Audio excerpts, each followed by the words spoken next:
আহ, এখন আমরা শিখবো হচ্ছে কিভাবে একটা ব্ল্যাঙ্ক স্লাইডের মধ্যে লিখতে হয়। এখন একটা বিষয় হচ্ছে যে আমরা যখন একটা ব্ল্যাঙ্ক স্লাইডের মধ্যে লিখতে যাব তখন আমাদেরকে কি করতে হবে। এখানে আমি প্রথমে বলছিলাম যে পাওয়ার পয়েন্টের ক্ষেত্রে কোনো একটা লেখা বা কোনো একটা ডকুমেন্টস লিখতে চাইলে বা কিছু করতে চাইলে আমাকে অবশ্যই আমার টেক্সট বক্স থাকতে হবে। কিন্তু আমার দেখেন এখানে একটা বক্স আছে ব্ল্যাঙ্ক, এখানে কোনো টেক্সট বক্স কিছু নাই। আমি এখানে যতই লিখতে চেষ্টা করছি না কেন আমার কি কিন্তু কোনো লেখা আসছে না। তো সেক্ষেত্রে এখন যদি আমাকে লিখতে হয় বা কোনো কারণে আমার যে টেক্সট বক্সগুলো থাকে সেগুলো ডিলিট হয়ে যায়, তো আমি যে কাজটা করব এটার জন্য চলে যাব হচ্ছে ইনসার্ট মেনুতে।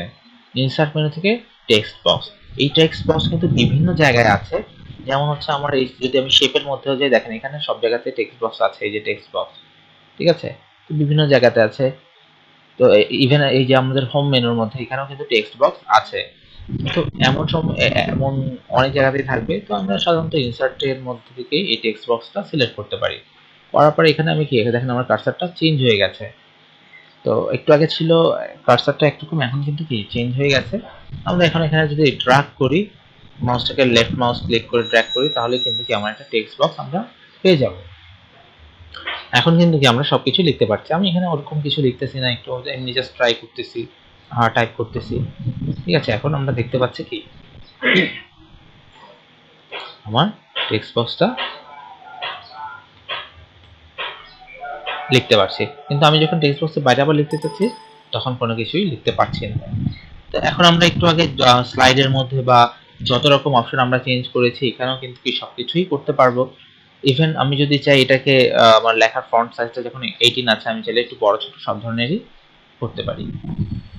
এইভাবে করে আমরা কি আমাদের লেখাকে মডিফাই করতে পারি।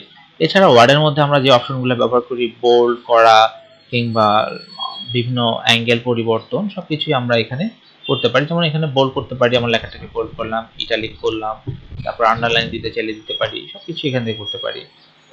পাশাপাশি এখানে একটা নতুন অবজেক্ট বা নতুন একটা কমান্ড যেটা অ্যাড হয়েছে সেটা হচ্ছে যে আমি এইটাতে যাই, শ্যাডো শ্যাডো নাম, আমি লেখাটাকে সিলেক্ট করলাম, করার পরে এই শ্যাডো অপশনটাতে যদি ক্লিক করি লেখার মধ্যে আমার একটা হালকা শ্যাডো দেখা যাচ্ছে। তো এই জিনিসটাও কিন্তু কি নতুন একটা ফিচার যেটা মানে 2007 এর মধ্যে আছে। এইভাবে করে আমরা আমাদের প্রয়োজন মতো ব্ল্যাঙ্ক স্লাইডে লিখতে পারি।